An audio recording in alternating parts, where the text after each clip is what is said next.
Can attraction come back? You don't stop loving someone the moment you stop feeling turned on by them, right? And attraction, it just isn't static. That's important to understand. It shifts, especially in long-term relationships. So if the spark is fading, don't automatically, panic. Attraction isn't permanent. It is cyclical. Attraction waxes and wanes over time. It's not a static thing. It's a living, breathing response to your environment, your mood, your health, your stress levels, your connection with that person.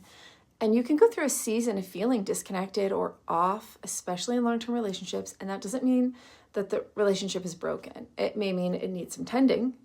And the early stage butterflies are rooted in novelty, newness, mystery, dopamine spikes. But over time, as your partner becomes more familiar and predictable, your brain shifts into something that's more about comfort. And it's not a downgrade. It's just how long-term bonds are built. But if you're only measuring attraction based on the new car smell, that early infatuation, you're going to misread what's actually a healthy transition in your relationship.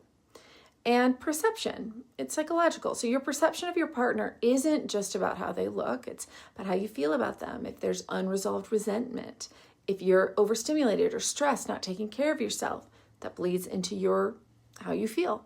In many cases, people start to feel more attracted to their partner again after they clean up, resolve some unresolved issues, maybe reestablish boundaries, or just start prioritizing sex again. Also, communication does help to rebuild erotic energy. So if something feels off, talk about it. Not in a blamey way. Obviously, that's not helpful.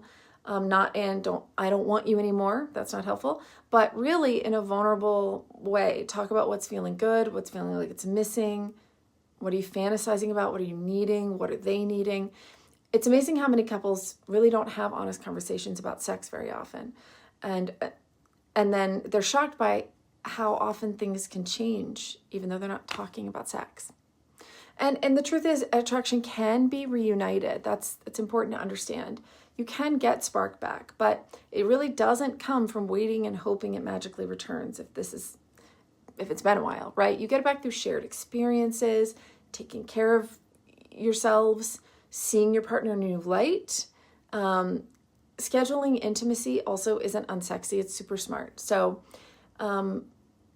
I really like to schedule sex, especially just as busy people, because it means you know it's on the schedule, so you can get in the mood. You can make sure the bedroom's clean. You can put on some mood lighting. You take a shower, make yourself a little extra cute that day. Like, I think it helps get me in the mood. And so that's something to consider if if you're just too tired at the end of the night and it just always falls off the schedule, even when it's planned, oh, maybe we will later. Put it on the schedule. Talk about it together. Come up with something that seems reasonable. Even if it's hey, once a week, put it on the schedule like you would do everything else that's on your schedule. Put it on your calendar. It can really help. So if you're not feeling the same attraction that you once did, you're not alone. It happens to pretty much everybody at some point. Doesn't mean it's over, but it does mean it's time to do some exploring, some self-assessing, some work at reconnecting, building conditions where attraction can be more successful, or attraction can thrive. You fell in love with them once, you can fall in love with them again.